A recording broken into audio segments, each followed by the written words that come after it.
Dead on the spot ang mag-ina matapos tagain ang kanilang padre di pamilya. Grabe mga lodi, sobrang nakakaawa. Grabe na. Anong klaseng administrasyon to, Bongbong Marcos Jr.? Ang dami namin nababalitaan. Kinawawa ng mga adik. Hoy, Quadcom, ano na? So mas okay kung patayin sila kaysa ipreso sila. Sa kriminal, ma'am. Hindi po solusyon ang pagpatay, no? Kung walang mga hanap buhay, bigyan ng hanap buhay para bigyan ng tulong yung ating mga mamamayan. So hindi po ito dapat patayin. Pag hinuli mo, dapat patayin mo talaga. Ito talaga dapat. Ibalik natin ang Duterte sa ating bansa para wala na mga ganitong klaseng krimen sa pamamahala ng mga Duterte. Ano, Risa? Kailangan daw ng dugo ng suspek, oh. Baka may pang-abono ka dyan. Kailangan niya mabuhay para sa due process. Oh, Franz Castro, ang daming nagtatag sa inyo. Bakit wala kayong imik? Diba? Ito yung gusto nyong buhayin, yung mga ganitong klaseng kriminal, yung ganitong mga adik. Ngayon yung ilabas yung angas ninyo na kailangan nyo protektahan. Hindi dapat kinikitilan ng buhay yung mga ganitong klaseng kriminal. Narito ang Balitang Pinoy TV.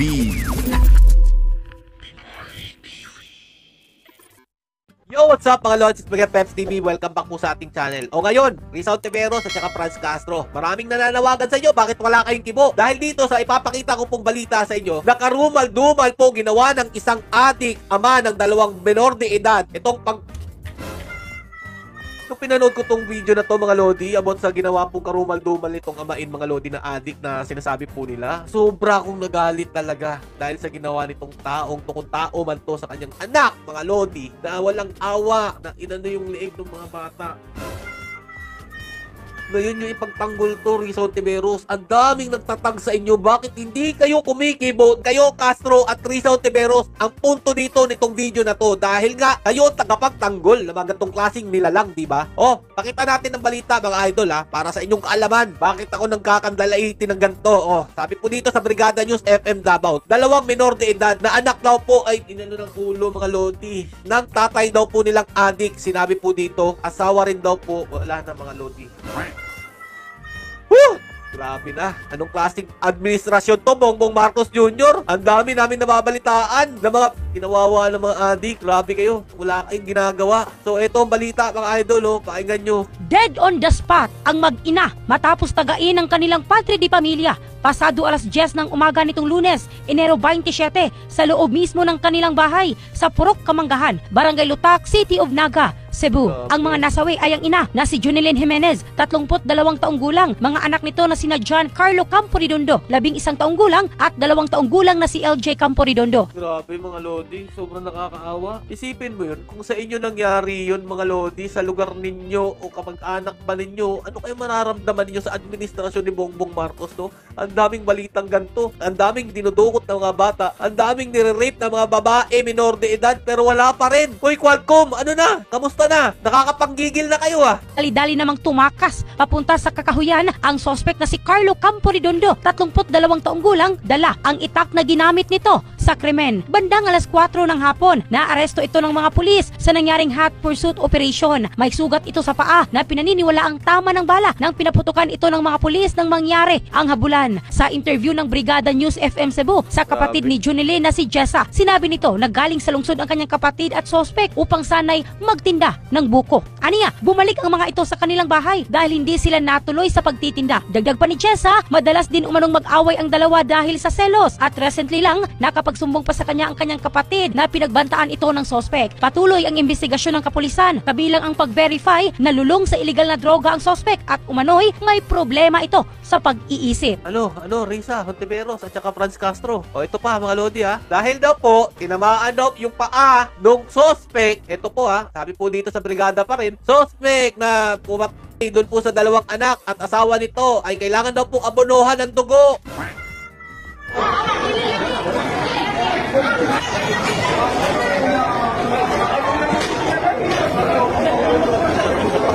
Ano, Risa? Kailangan daw ng dugo ng suspek, oh. Baka may pang-abono ka dyan. Kailangan niya mabuhay para sa due process. Kailangan niyang magkaroon ng magandang buhay, oh. Franz Castro, ang daming nagtatag sa inyo. Bakit wala kayong imik? Diba? Ito yung gusto niyong buhayin, yung mga gantong klaseng kriminal, yung gantong mga adik. Ngayon yung ilabas yung angas ninyo na kailangan yung protektahan. Hindi dapat kinikitilan ng buhay yung mga gantong klaseng kriminal. O ano? O sige, paalala natin yung sinabi nila mga idol ha. Nangaral pa po ito si Hontiveros kay Tatay Duterte at saka si Castro. Presidente ako. Si nagagastos ako sa gobyerno. Bakit ako magsubuhay sa nang yan? Ikaw yung pera na ipapakain ko niyan sa preso, ibigay ko na lang doon sa mga tao diyan sa walang bigat. So mas okay Walang kung trabaho. patayin sila kaysa ipreso sila. Pakialam dyan sa kriminal, ma'am. Tama naman si Tatay Duterte, huwag dapat pinagbibigyan pansin ito mga ganitong klaseng kriminal. Pinapahalagahan nyo mabuti, Hontiveros, kaya lumalaki ulo kaya hindi natatakot So thank you for making that a record. Pakialam sa kriminal kung saan silang impernong gusto nilang punta. Well, Mr. Chair, for the record, You make your own history in this planet. yes, Mr. Yun Chair. ang gusto nilang mangyari. Doon sila sa impyerno. At doon tayo. Well, Mr. Chair, wala namang jurisdiction ng Senado sa impyerno. Dito lang sa bansa natin pwede tayo mag-investigate. Doon tayo pupunta. Well, wala po akong ambisyon pumunta ng impyerno pa. Pero Mr. Chair, ang Hirain punto kita, lang ma'am. ito, ang Oh, bait-baitan, Risa Hontiveros, ano na? Bigyan mo ng dugo yung kailangan daw mag-donate ng dugo doon para maabunuhan yung nawala niyang dugo. Kailangan mo ipagtanggol yan, Risa Hontiveros. Gusto mo maging abogado nun Pagtanggol mo. At ito ay magsisilbing lesson, Mr. Chair, kay Mr. Duterte, no, at sa mga susunod na mga mamumuno sa ating bayan. O, anong pangaral ni, lesson daw? Huwag daw tularan si Tatay Duterte, sabi naman ito ni Franz Castro. Pakinggan nyo, ha? Hindi po solusyon ang pagpatay, no? Kung walang mga hanap buhay, bigyan ng hanap buhay. Pagsikapan dito nga, 'di ba? Ginagawa nga natin ng buong makakaya natin para bigyan ng kahit papaano ay tulong yung ating mga mamamayan. So hindi po ito dapat patayin. Anong dapat gawin, Franz Castro? Kailangan bang kidnapin yung mga walang trabaho at dalhin sa bundok? Ano, tanong lang naman. Anong gusto mo solusyon? Na hindi mo nga ginawa yan, ilang taon ka na dyan bilang kongresista ng ating bansa. Pero ilan ba ang natulungan mong kawawang tao na tinutukoy mo? Meron ba? So mukhang mali po yung line of thinking Hindi ni dapat, ma'am.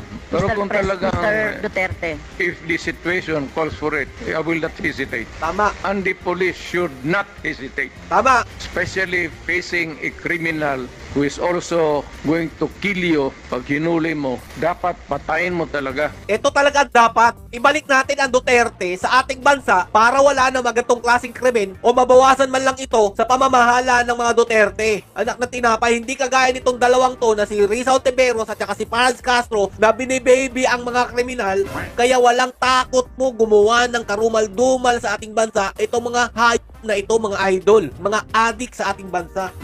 At ayaw ko makita na buhayan kasi gamutin mo pa sa ospital, magastos pa ang gobyerno, tapos tapon mo doon sa prisuhan, pakakainin mo pa. O, ito yung nangyayari ngayon. Nakagigil talaga. Tapusin mo na. That is my philosophy. And I don't believe in If you do not like my ideology, fine, that's mine. Bahala ka na sa buhay mo kung ano yun. Opo, bahala na rin po yung yung justisya, no, yung batas sa inyo po, whether Batas dito mukha sa mo. bansa or sa ibang bansa po. Naging presidente Pero ako. kung ganyan po yung Mr. Chair, kung ganyan ang line of thinking ni Mr. Duterte, ganyan niya ituring ang mga mamamayan na kapag hindi niya mabigyan ng hanap buhay, nagdroga yan, patayin na lang. So what kind of thinking of that, Mr. Chair? Right thinking. Ang kitid ng utak ni Franz Castro. Ang layo niya dun sa sinabi ni Tatay Duterte na kapag ganito yung kriminal, gustong pumatay ng tao, dapat tanggalin na sa mundo. Ganun yun. Hindi yung sinabi na walang trabaho. Kasi ang layo talaga. Kaya mga Lodi, please lang, huwag niyong iboboto yung dalawang yan, mga idol. Masisira talaga ang ating bansa kapag may ganito tayong mga leader na nakaupo dito sa ating bansa.